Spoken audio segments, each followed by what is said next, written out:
Salut, c'est Trado, je suis content de vous retrouver pour la mise à jour de l'analyse technique en données hebdomadaires pour les indices et quelques cryptos. Je vous retrouve juste après ça. Et on va commencer par l'US 500 équivalent en CFD du SP 500 et nous sommes véritablement au moment clé de ce que l'on attend depuis des semaines voire des mois, le passage et la clôture au-dessus de la résistance hebdomadaire des 4243-4230. C'est sur cette bougie de mai qu'on a réussi à inscrire ce plus haut qui est devenu une résistance et là ça se joue à quelques points près, mais on va dire à 3 points près, il semble que l'on soit en train de clôturer au-dessus de cette résistance hebdomadaire qui serait donc battue en brèche. Alors cette clôture est vraiment trop ténue pour qu'on pense qu'elle est significative. On va attendre quand même une bougie de confirmation tant cela se joue sur l'épaisseur du trait, mais si on devait clôturer au-dessus de cette résistance hebdomadaire, elle changerait de polarité, deviendrait support et entraînerait dans son sillage sans doute de nombreux investisseurs de moyen terme qui peuvent déjà éventuellement investir maintenant s'ils considèrent que cette cassure n'est pas une fausse cassure. En tout cas, nous avons toujours une tendance de fond qui est haussière, une tendance générale qui est haussière, une tendance immédiate qui est haussière car on est au-dessus de la M50, de la M20, de la M7 qui monte. On avait déjà vu la semaine dernière et les semaines précédentes que la pression était de plus en plus haussière. C'est maintenant le cas de manière encore plus flagrante avec cette bougie Aiki Nashi verte sans aucune mèche basse avec une petite mèche haute. On retrouve ce profil de bougie Aiki Nashi très haussière. Si cela effectivement laisse augurer d'une cassure de résistance, on risque d'avoir une nouvelle belle impulsion de hausse. On suit ça évidemment de très très près. Et justement, le Wall Street équivalent CFD du Dow Jones ne parvient pas à clôturer au-dessus de la résistance hebdomadaire équivalente qui est à 35 080 34 770, ce qui justement incite à d'autant plus de prudence sur le pseudo ou la pseudo-performance du SP500 qui n'est donc pas confirmée par le Dow Jones. Donc méfiance. Bien au contraire, comme vous pouvez le voir, la semaine se solde par une baisse qui nous permet d'acter, si c'était encore nécessaire, la présence de cette résistance des 35 080 34 770. La tendance de fond est toujours haussière car on est au-dessus de la M50 qui monte, la tendance générale également car on est au-dessus de la M20 qui monte. Par contre, la tendance immédiate est bataillée, disputée puisqu'on est au contact de la M7 qui monte. Donc pour l'instant, ce n'est pas dramatique, mais on comprendra bien que cela jette le trouble sur le pseudo-record inscrit sur l'équivalent CFD du SP500. Néanmoins, les bougies Aiki Nashi, malgré ces déconvenues, montre quand même une pression haussière. La bougie est verte, mais contrairement à ce qui se passe sur le SP500, la bougie verte du Wall Street a une mèche basse, ce qui traduit donc une pression baissière, mais haussière, mais relativement affaiblie. Et on passe à l'US Texan équivalent CFD du Nasdaq avec une situation clairement en amélioration puisque là aussi on s'apprête à défier la résistance hebdomadaire des 14 030, 14 081.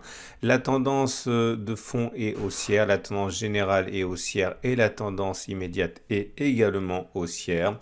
Les bougies Aiki Nashi indiquent que la pression est clairement à la hausse. Il y a une belle bougie verte sans mèche basse. Difficile d'envisager que l'on ne vienne pas titiller et tenter notre chance sur cette résistance hebdomadaire des 14 030. 14 080, les traders qui veulent rentrer pour le moyen terme attendent justement cette clôture au-dessus de la résistance hebdomadaire pour rentrer. Et on enchaîne avec le France 40 qui est dans une forme olympique. Regardez, plus rien ne l'arrête depuis qu'il a franchi la zone des 61,07, 61,00. Aucune consolidation digne de ce nom n'est venue interrompre cette ascension. La tendance de fond est haussière, la tendance générale est haussière, la tendance immédiate est haussière et les bougies Aiki Nashi ne laissent augurer aucune baisse imminente a priori avec une nouvelle bougie bougie verte sans mèche basse. C'est la troisième d'affilée. La baisse aura forcément lieu à un moment ou un autre, mais bien malin celui qui dira quand. Pour l'instant, ceux qui veulent rentrer pour le moyen terme, qui ne sont pas déjà rentrés, attendent un hypothétique retour sur le support hebdomadaire des 61,07, 61,00. Au-delà, pas de résistance à identifier, donc difficile de s'appuyer sur une cassure de résistance pour entrer, évidemment. Et que dire de l'Allemagne 30 qui s'adjuge une nouvelle semaine verte. Regardez la longueur de la mèche basse, regardez comme la chasse aux bonnes affaires a eu lieu sur le retour support hebdo des 15 500. On savait que cette zone qui était résistance et qui a été franchie la semaine dernière avait changé de polarité. Maintenant, la tendance de fond est haussière, la tendance générale est haussière, la tendance immédiate est haussière. Il n'y a rien au-dessus de nous qui nous empêche de progresser. Cela ne veut pas dire qu'on va monter jusqu'au ciel, ça n'arrivera sûrement pas, mais en tout cas on ne peut pas clairement établir de zone de résistance, à part bien sûr des zones hypothétiques, comme par exemple la distance parcourue entre les plus bas et le support hebdomadaire reporté par-dessus. Autrement dit, ça nous donnerait environ 16 143. On peut utiliser également les extensions de Fibonacci. Il y a plusieurs façons de le faire. Une des façons de le faire est celle-ci. Donc voilà, on a 15 900 hein, pour la prochaine résistance. Mais bon, tout ça, ce n'est qu'hypothétique. Hein, ce sont des résistances théoriques. Et ce qui est sûr, c'est qu'un retour sur le support hebdomadaire des 14 820, 1560 risque d'intéresser de nombreux traders de moyen terme. Ceux qui sont entrés cette semaine ont justement profité hein, du fait qu'on avait cassé cette résistance qui est devenue support. Donc à partir de maintenant, hein, tout retour sur support hebdomadaire peut être considéré comme une opportunité pour ceux qui ont un biais haussier. Regardez la bougie Aiki Nashi. Évidemment, elle est haussière. Évidemment, elle n'a pas de mèche basse comme les deux précédentes. Ça reste donc excessivement favorable. Et voilà le graphe du Bitcoin. On voit que pour l'instant, les cours sont toujours englués dans le support hebdomadaire des 4270, 28, 750, une zone très large, zone de congestion hein, qui a été remarquée par tous les analystes techniques depuis des mois. Et l'idée est que pour l'instant, il n'y a pas moyen d'être alarmiste hein, puisque le support tient. Il faudrait évidemment pas clôturer en fin de semaine en dessous des 28 800, on va dire. Mais le rebond peut s'effectuer à n'importe quel moment à partir des niveaux actuels. D'ailleurs, depuis les plus bas de cette semaine jusqu'au niveau de clôture, on a quand même repris la bagatelle de 20%. Ça va vite avec Bitcoin.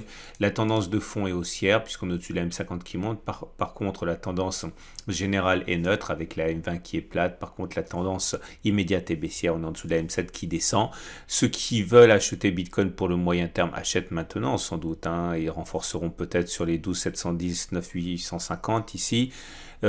Pas de pression haussière clairement avérée au niveau des bougies Aiki Nashi, hein, puisque au contraire les bougies sont encore rouges et il faudrait déjà avoir une bougie verte avant de commencer à être véritablement rassuré, et puis bien sûr une bougie verte sans mèche basse pour qu'une pression haussière forte se mette en place. On en est encore pour l'instant très loin.